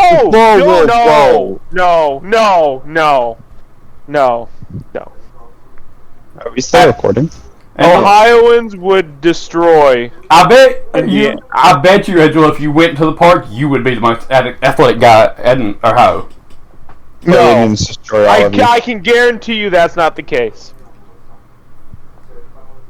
So, okay, while we're on our closing segments here, let's not bore them with Pacers, Cavs, as the Pacers currently lead. That's all I'm saying. Yeah, they led in the third quarter last game too, buddy. Pacers are losing. Whatever. So, I guess a big question, and I think I know Angelo's answer, so I'm going to ignore Angelo here. With voter fatigue being a thing, Jokic is having a great season. Stop. Do you think he three-peats? Yes. Austin? I think it's Luka's year. I think it's Luka's year too, but I can't give it to Luka and them being that low in the playoffs. I'm not going to give them the fact. I think people have to get over the fact of good team equals MVP. You don't have to be. Luka is clearly making a case for being one of the best players in the NBA. You have to be a playoff team to win MVP. Here's the thing is, awards have been ruined lately, and John Morant is responsible for the most horrible, which is most improved player. Most improved. If you're a superstar player or a fringe superstar player, you shouldn't. SGA should not be in the conversation. But no, he shouldn't. But he's going to be. In fact, I wouldn't even be shocked if he won it. Say someone like Pascal, though, who has their boom for that season, deserves it. I don't think streaky players deserve it either. Because that's not improving. If you're playing good for one season, then you fall hard. You didn't improve. You just got hot. So he's just not shown improvement over years. The problem is that most people come in, and then when they start to be a good scorer, they start getting better defense through at them, and they can't handle that. Look, I'm just saying, based on you separate the boys from the men. What most improved quantifies as, it should be Lauri Markkanen's award. Yes. It should be. But the 1 and 2 is going to probably be SGA and Tyrese Halliburton. And I don't think it should be. Tyrese, I could see. I could see. I don't have as much of a problem with Tyrese, but Tyrese was someone that we all knew was going to be this nice. Apparently the Kings had did. the potential. No, the Kings did. The Kings just bet on Fox instead. They had a log jam. They just made the wrong choice. I don't know if they made the wrong choice. I like Fox. I think they made a choice. They made a choice. I don't know. Like, we won't know for probably 10 or so years if it works out. So, can I have my take on Jokic winning his third in a row MVP? As long as you say his name right. It doesn't matter what his name is. Nicole, Oh my God, the disrespect. Because he could average 30, 10, and 10. That man is not winning that MVP. You think voter fatigue is that real? Yes. Honestly, the way I'm viewing it at this point, I don't think the regular season accolades mean as much anymore. I generally agree with you that I think voter fatigue is a real thing. But the NBA is trying to grow as a worldwide game. We've seen that for the past few years. I think you would agree with that. If you have the MVP 3 years in a row be a European-born player, and yeah, that could be Luka. Like, I get it. Like, you don't have to make it Jokic. But if Jokic was the three-peat, I think that does a lot for the international game. Do I think that will be it? No. Do I think, as of right now, I would be mad if Jokic won it as if the season ended today? Absolutely not. But I think the European game has already proven itself if 3 of the top 5 players, in my opinion, are European. Oh, absolutely. With Giannis, Luka, I think Jokic. the top 3 players right now are foreigners. Yeah. And I think that leads into another interesting discussion. Like, LeBron he's at the end of his career, right? Yep. Uh-huh. So, who is the face of the league once LeBron retires? Giannis. Here's my problem with Giannis. It's not Giannis. Here's my problem with that. I don't think there's a singular face. See, I could agree with that, I guess. But LeBron has embraced his role as the face of the league. He's always making appearances during the offseason. He's always talking and being the face. Luka's going home during the summer. Giannis is going home during the summer. They're not... Honest, like, that's the only... Maybe. I don't know. I mean, depends how much longer Steph sticks around and how he keeps playing at this level. Yeah, but Steph will be right behind LeBron in terms of retiring. Yeah, but I think he is right. Steph takes the mantle after LeBron retires. Yeah, for the brief time he's here, but... Yeah. I mean, maybe Embiid. Donovan, maybe? No, No, he's not. He's good, but he's not, like...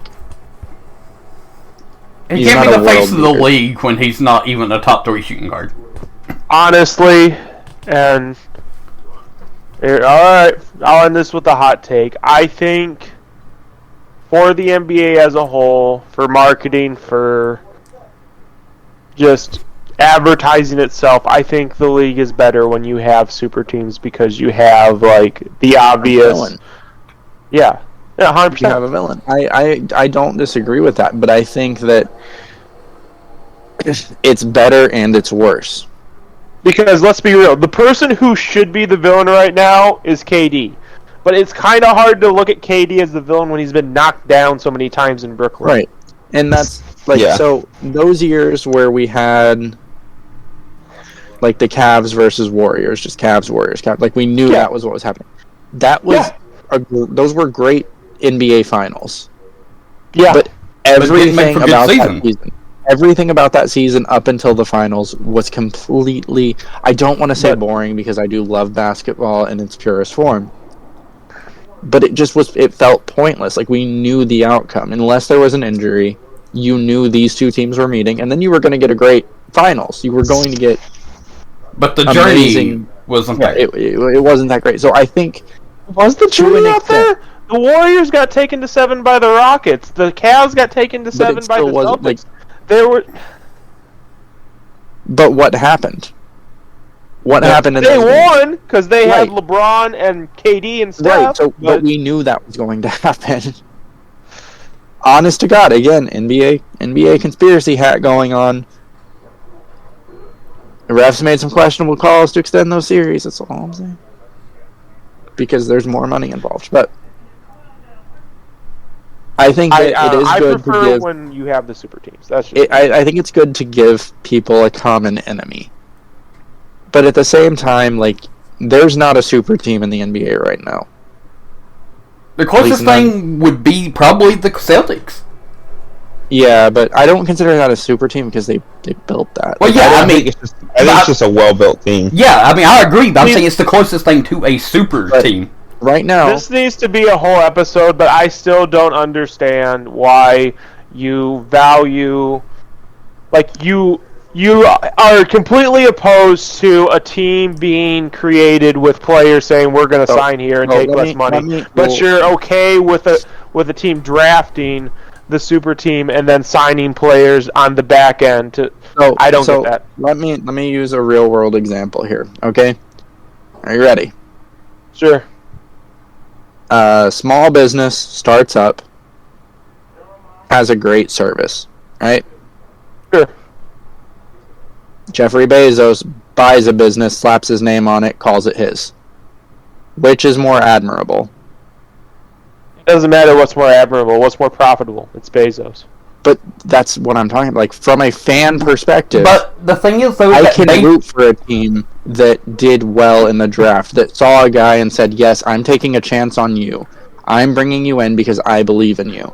Versus, oh, wow, that guy, he's doing really good. Let's throw some money at him. Like, there's a difference between we did this. And there's the thing of Bezos can slap his name on it, but if that guy didn't invent that product, Bezos could have never took credit for it. Right, and that's what I'm saying. Like, you gotta have the foundation to build on. The Celtics have earned this. They drafted all of these players. They developed them. They saw the talent in the rough. Danny Ainge did an amazing job. They weren't like, oh man, that Jason Tatum kid over in Memphis, he looks pretty good. Let's throw a contract at him and talk to him behind the scenes and tamper. It was just, hey, he looks really good, let's take him. There's more there in terms of that is a well-built team, and this is a team sport. So there is more value in building a team versus buying a team. But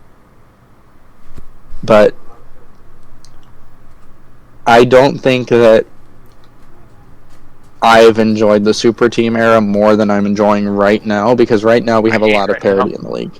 What? I hate right now. I hate right now. Why? He doesn't know who's going to win.